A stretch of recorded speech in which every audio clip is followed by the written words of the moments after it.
জুলাই গণঅভ্যুত্থান পরবর্তী সময় একটা প্রশ্ন সবচেয়ে বেশি শুনতে হয়েছে বিভিন্ন জায়গায় যে আসলে জুলাইয়ের নারীরা কোথায়, এবং জুলাইয়ের নারীরা যেই ব্যাপকভাবে আন্দোলনে ছিল সেই একই হারে তারা আসলে রাজনীতির মাঠে পরবর্তীতে আসলে ছিল না কেন, এবং এর দায় আসলে আন্দোলনের নেতৃত্ব হিসেবে আমাদের কতটুকু, আমাদের সামাজিক প্রেক্ষাপট, রাজনৈতিক প্রেক্ষাপটের আসলে কতটুকু, এটা অনেক আলোচনা হয়েছে আমরা জানি। তো জুলাই গণঅভ্যুত্থান পরবর্তী সময়ে আমরা এটা বাস্তবতা এটাই যে আমরা আসলে আমাদের যেই বোনেরা, যেই সকল মেয়েরা রাজপথে নেমে এসেছিল তাদেরকে রাজনীতিতে সবাই অংশগ্রহণ করেনি, ম্যাক্সিমামই আমরা তাদেরকে হারিয়ে গিয়েছি, তাদের কণ্ঠস্বর অথবা তাদের বক্তব্য।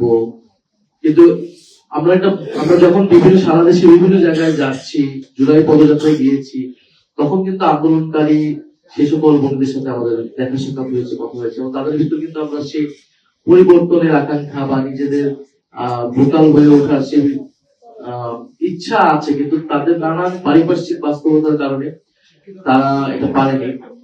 এবং এখানে আমাদের দলেরও নারী সদস্য ওনারা আছেন, এছাড়া নাফসিন আছে, জুমা আছে, ওনাদের অভিজ্ঞতাও ওনারা শেয়ার করেছেন।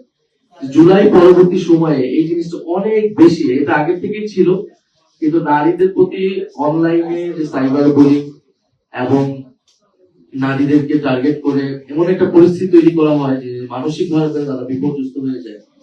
বিশেষত রাজনৈতিক ভাবে ভোকাল যে সকল মেয়েরা জুলাই থেকে উঠে এসেছে বা নানাভাবে কথা বলতেছে, কথা বলার চেষ্টা করছে বিভিন্ন ইস্যুতে, এটা দলমত নির্বিশেষে, এটা শুধু যে, কিন্তু জুলাইয়ের নারী যারা তারা এটা অনেক বেশি ফেস করেছে, এবং আমাদের অনেক বৈষম্যবিরোধী ছাত্র আন্দোলনের অনেক মেয়েরা কিন্তু রাজনীতি ছাড়তে বাধ্য হয়েছে, এবং সাংগঠনিক ভাবে আমরা হয়তো সেই কমফোর্ট জায়গাটা তৈরি করতে পারিনি যেখানে নারীরা সিকিউর ফিল করবে, কারণ সামাজিক সাইবার স্পেসটা এত বেশি বিষাক্ত হয়ে গিয়েছিল বিভিন্ন সময়। এমনকি আমাদের একজন এনসিপির ঢাকা মহানগরের ধানমন্ডি থানার একজন নারী কর্মী, তিনি আত্মহত্যা করেছিলেন ইলেকশনের আগে, যে তাকে রুমিনা, তাকে এমন ভাবে সাইবার বুলিং করা হয়েছিল ধানমন্ডি 32 নম্বর একটা ঘটনা নিয়ে, যে আরো হয়তো তার জীবনে অনেক ঘটনা থাকতে পারে, কিন্তু এই ঘটনা তাকে এত বেশি বিস্তার করেছিল যে তাকে সুইসাইড করতে হয়েছিল।